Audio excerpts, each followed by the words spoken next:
Hey guys, good morning. Welcome back to my channel. আমি এখন আমার ছেলে আর মেয়ের জন্য ভাত বানাবো। তা আমি ভাত বানানোর জন্য ওদের জন্য যা যা দিই আমি তোমাদের দেখাচ্ছি, ঠিক আছে? প্রথমেই আমি এখানে আছে পরপর সবজিগুলো বলে দিচ্ছি। এখানে পেঁপে, এটা গাজর, এটা বিনস, এটা আলু। তা আমি এগুলো প্রথমে প্রেশার কুকারে ঢেলে দিচ্ছি একটা একটা করে। তোমরা দেখো,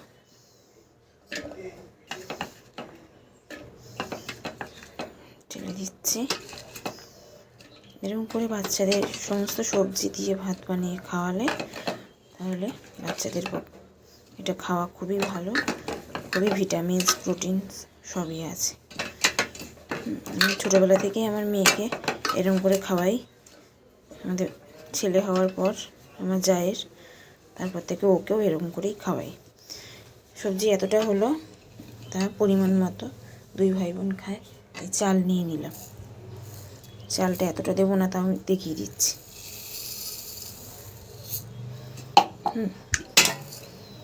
আর একটু দেবো, কারণ ওরা সকালে টিফিন খায়, দুপুরেও ভাত খায়।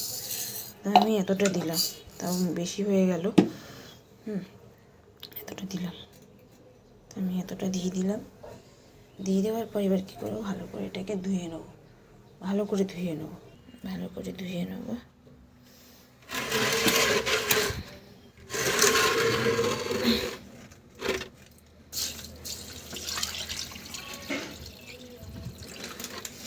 2-3 বার ভালো করে চটকে চটকে ধুয়ে নিতে হবে, কারণ বাচ্চাদের খাওয়ার তো, নোংরা যাতে না থাকে, তাই ভালো করে 2-3 বার চটকে চটকে ধুয়ে নিতে হবে।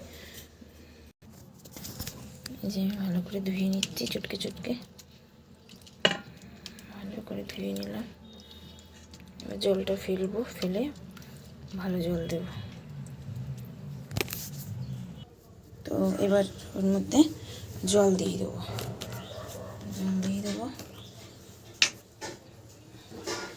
পরিমাণ মতো জল দিয়ে দিলাম, মেপে এতটা। আবার পরে খুলে দেখতে হবে কতটা সিদ্ধ হলো, আবার দিতে হয় জল। তো দিয়ে দিলাম, দিয়ে এটাকে ভালো করে আটকে দিতে হবে, যেন ঠিকঠাকভাবে আটকানো হয়, নাহলে অসুবিধা আছে, খুব ফেটে যাওয়ার চান্স থাকে। প্রেশার কুকার বাস্ট করে তো অনেক সময়। তো আটকে দিলাম। আটকে দেওয়ার পরে কী করবো, আমরা আটকে দেওয়ার পরে কী করলাম, এবার আমরা এটাকে বসিয়ে দিলাম। কারণ এখন বাজে টাইম হলো 8:30। 9:30 মধ্যে ভাত পুরো কমপ্লিট হয়ে যাবে, 1 ঘন্টার মধ্যে পুরো ভালো মতন কমপ্লিট হয়ে যাবে। চালিয়ে গেলে আস্তে করে দিতে হবে, বেশি জোরে না, এত আস্তেও না। ব্যাস, এই চালিয়ে দিলাম। তো ভাতটা হতে হতে 1 ঘন্টা লাগবে।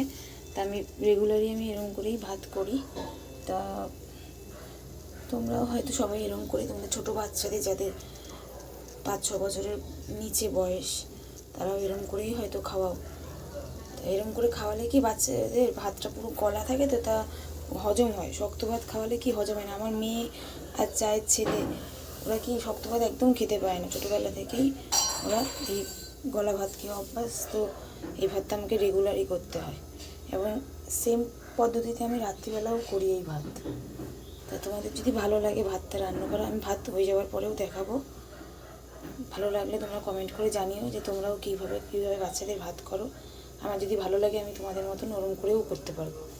তাই তোমরা প্লিজ কমেন্ট করে জানিও তোমরা কীরকম করে তোমাদের বাচ্চাদের জন্য, বেবির জন্য ভাত বানাও। আমি তাহলে সেইভাবেই নতুনভাবে ট্রাই করব, ঠিক আছে? ওকে। তা ভাত বসানোর 15 থেকে 20 মিনিট পরে সিটি পড়তে শুরু করবে।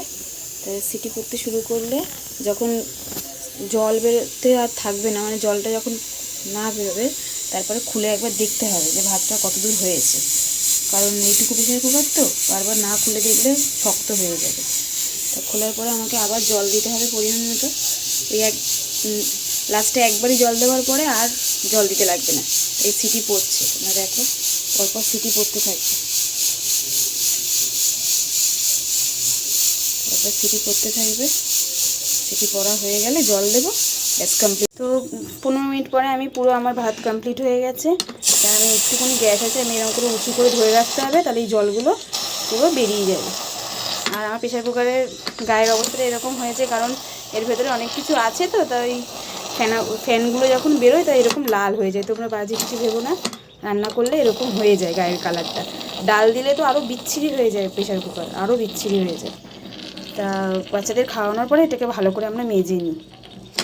তাই পুরো গ্যাস দেখো, দেখাই যাচ্ছে পুরো গ্যাস কমে গেছে। এবার আমি এটা খুলব, ঠিক আছে। আমি একা হাতে ক্যামেরা ধরে করছি, তাতে আমার একটু দেরি হচ্ছে, অসুবিধা হচ্ছে। তাই আমি এটা খুলে দিলাম। খোলার পর এই দেখো কত সুন্দর হয়েছে ভাতটা। প্রত্যেক দিন আমি দুবেলা করে এই করি, দেখো একদম খুব সুন্দর হয়েছে। একদম পরিমাণ মতো করে জল দিতে হবে, নাহলে কি অনেক সময় পরিমাণ মতো জল না দিলে এটা ধোয়া বেরোচ্ছে বলে ক্যামেরাটা একটু ধোয়া ধোয়া হয়ে গেছে, তাই ধোয়া বেরোলো। পরিমাণ মতন জল না দিলে কী হবে, এক এক সময় শক্ত চালের মতনও হয়ে থাকে, আবার এক এক সময় কী হয় তোমার জল ভর্তি হয়ে যায়, তখন খাওয়াতে খুব অসুবিধা হয় দু একদিন। কিন্তু আইডিয়াটা একবার এসে গেলে কোনো অসুবিধা হয় না। এত সুন্দর হয়েছে ভাতটা, আমি তোমাদের কি বলবো। দেখো ধোয়া উঠছে যদিও, খুব সুন্দর হয়েছে। এর মধ্যে একটুখানি ডাল পড়লে পুরো খিচুড়ির মতন হয়ে যেত। এরকম সুন্দর করে এরকম করে নিলে ভাতটা খুব ভালো লাগে, বাচ্চাদের খাওয়ালে খুব ভালোই। শক্ত ভাত খাওয়ানোর থেকে এটাই এরকম করে করা উচিত। খাওয়াও, দেখো খুব ভালো লাগবে, আমার মতন ভালো লাগলে। তোমরা অনেকেই খাওয়াও, আমি জানি, এরকম করে অনেকের মাই, সব বাচ্চার মারাই খাওয়ায়, কিন্তু কিছু কিছু বাচ্চার মারা তো শক্ত ভাত খাওয়ায়, তাদের জন্য আমি বললাম এরকম করে খাওয়াও, খুব ভালো লাগবে। তা আমার এই ভিডিওটা, ছোট্ট ভিডিওটা যদি তোমাদের ভালো লেগে থাকে, তাহলে তোমরা প্লিজ আমার ভিডিওতে একটা লাইক করো আর আমার পাশে থেকো। Thank you.